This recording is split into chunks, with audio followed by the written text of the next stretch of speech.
മോളെ ഞാൻ വന്ന് ശരിയായില്ല. അച്ഛൻ ഇവിടെ ഒറ്റയ്ക്ക് എന്ത് ചെയ്യാനാ? ഒറ്റയ്ക്ക് ഭക്ഷണം ഉണ്ടാക്കണം, തുണി അലക്കണം, പിന്നെ ഇവിടെ അടിച്ചു വാരി വൃത്തിയാക്കണം. വേറെ ഒന്നും ചെയ്യാനൊന്നുമില്ലല്ലോ. അച്ഛൻ ഞങ്ങളുടെ കൂടെ വാ, ഒരു കുഴപ്പമില്ല. 10 ദിവസം കഴിഞ്ഞാൽ കൊണ്ടുവിടാം. അതൊന്നും വേണ്ട മോളെ, ഇതൊക്കെ എനിക്ക് ശീലമാ, വർഷങ്ങളായിട്ട് തന്നെയാ.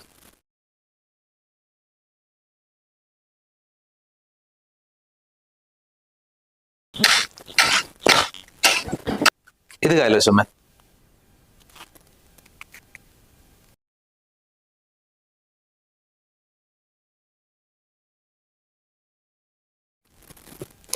അച്ഛന് വയസ്സ് കൊടുക്കുന്നില്ലേ?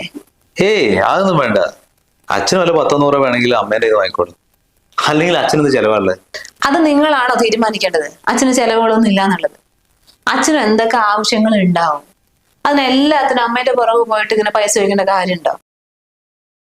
നിങ്ങൾക്കും എനിക്കും അമ്മയ്ക്കും ഈ വീട്ടിലെ ബാക്കി എല്ലാവർക്കും ആവശ്യങ്ങളുണ്ട്. അച്ഛന് മാത്രം ഇതൊന്നുമില്ല. അച്ഛന് സങ്കടങ്ങളില്ല, അച്ഛന് ബന്ധുക്കളുടെ ആവശ്യമില്ല, അച്ഛനെ പുറത്തേക്ക് കൂട്ടിക്കൊണ്ടുപോകേണ്ട കാര്യമില്ല. ഇനി നമ്മളൊക്കെ എവിടെ പോയാലും അച്ഛനിവിടെ ഒറ്റയ്ക്ക് ഇരിക്കാൻ ഒരു വിഷമവും ഇല്ല, അച്ഛന് ബോറടിക്കില്ല. ഇതൊക്കെ നിങ്ങളായിട്ട് അങ്ങോട്ട് തീരുമാനിച്ചുണ്ടാക്കുന്നതാണ്. എടി നീ പറയുന്ന പോലെ ഒന്നല്ല. ഇന്നലെ കയറുന്നത് നിനക്ക് അച്ഛനെ കുറിച്ച് എന്തറിയാനാ? ഞങ്ങൾക്ക് അച്ഛനെ കുറിച്ച് നന്നായിട്ട് അറിയുന്നത്. അച്ഛനും നമ്മളെ പോലെ തന്നെയുള്ള ഒരു സാധാരണ മനുഷ്യനാ. ഒന്നും പറയാണ്ട് എല്ലാം മനസ്സിൽ ഒതുക്കി നടക്കണമെന്ന് വിചാരിച്ചിട്ടേ അച്ഛന് ഒരു വിഷമവും ഇല്ല, ഒരു ഫീലിങ്സ് ഇല്ലാന്ന് വിചാരിക്കരുത്. അല്ലെങ്കിൽ നീ എപ്പോഴെങ്കിലും കണ്ടിട്ടുണ്ടോ നമ്മളെല്ലാരും ഇങ്ങനെ ഒന്നിച്ചിരുന്ന് സംസാരിക്കുമ്പോ അച്ഛനും വന്ന് സംസാരിക്കുന്നത്? അല്ലെങ്കിൽ നമ്മൾ വന്ന് പുറത്തു പോകാൻ നിൽക്കുക, അച്ഛൻ പറയുന്നുണ്ടോ നിക്കടാ ഞാനും വരുന്നുണ്ട് നിങ്ങളുടെ കൂടെയെന്ന്? ഇല്ലല്ലോ. അങ്ങനെയാണ് അച്ഛൻ. അതിന് നിങ്ങൾ എപ്പോഴെങ്കിലും അച്ഛനെ വിളിച്ചിട്ടുണ്ടോ? അച്ഛൻ ഞങ്ങൾ പുറത്തു പോവാണ്, അച്ഛനും കൂടെ വരണം എന്ന് പറഞ്ഞിട്ട്?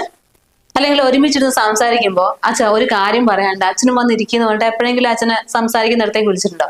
ഇതുവരെ അങ്ങനെ ഒന്നും ചെയ്യണത് ഞാൻ കണ്ടിട്ടില്ലല്ലോ. എന്നിട്ട് സ്വന്തമായിട്ട് അങ്ങനെ തീരുമാനിക്കുക അങ്ങനെയാണ് അച്ഛന്ന്. ഇങ്ങനെയാണ് പല കുടുംബങ്ങളിലും അച്ഛന്മാർ ഒറ്റപ്പെട്ടു പോകുന്നത്. നമ്മൾ ജോലി സ്ഥലത്ത് നിന്ന് ഇങ്ങോട്ട് വരുമ്പോഴേ നിങ്ങൾ എത്ര നേരം അമ്മേനോട് സംസാരിച്ചിരിക്കാറുണ്ട്? ഒരു അരമണിക്കൂർ പോലും അച്ഛനോട് ഇരുന്ന് സംസാരിക്കാൻ ഞാൻ കണ്ടിട്ടില്ല. നിങ്ങൾ ചെയ്യാൻ പോണ എല്ലാ കാര്യങ്ങളും അച്ഛൻ്റെ അടുത്ത് മറച്ചു വെക്കും, അമ്മേൻ്റെ അടുത്ത് മാത്രം പറയും. അച്ഛൻ അറിഞ്ഞിട്ടുണ്ടെങ്കിൽ അച്ഛൻ്റെ വീട്ടുകാരെ മുഴുവൻ വിളിച്ചറിയിക്കുന്ന അമ്മ പറയും. അമ്മ പറഞ്ഞിട്ടുള്ള കാര്യമല്ലേ അത്? അല്ലാണ്ട് നിങ്ങൾ എപ്പോഴെങ്കിലും കണ്ടിട്ടുണ്ടോ നിങ്ങൾ എന്തെങ്കിലും പറയുമ്പോഴത്തേക്ക് അച്ഛൻ വിളിച്ച് വീട്ടുകാരെ മുഴുവൻ അറിയിക്കുന്നത്? ഒരു കുടുംബം മൊത്തം ഒരു മനുഷ്യനെ അവഗണിക്കാം. പിന്നെ അയാൾ എങ്ങനെയായി തീരും? ഇതുപോലൊന്നും മിണ്ടാണ്ടും ഒരു ഗ്രൂപ്പിൽ വന്നിരിക്കാണ്ടും ഇങ്ങനെ തന്നെ ഒറ്റപ്പെട്ടു പോകും. ഒന്ന് ആലോചിച്ച് നോക്ക്, അച്ഛൻ്റെ സ്ഥാനത്ത് നിങ്ങളാണെങ്കിലും നാളെ നിങ്ങൾക്ക് വയസ്സാകുമ്പോൾ ഞാനും മക്കളും ഇതുപോലെ ഒരു ഗ്രൂപ്പായിട്ട് നിങ്ങളെ ഒറ്റപ്പെടുത്തിയാലോ? എന്തായിരിക്കും നിങ്ങളുടെ അവസ്ഥ? അതാണ് നിങ്ങൾ ഇപ്പൊ നിങ്ങളുടെ അച്ഛനോട് ചെയ്തുകൊണ്ടിരിക്കുന്നത്.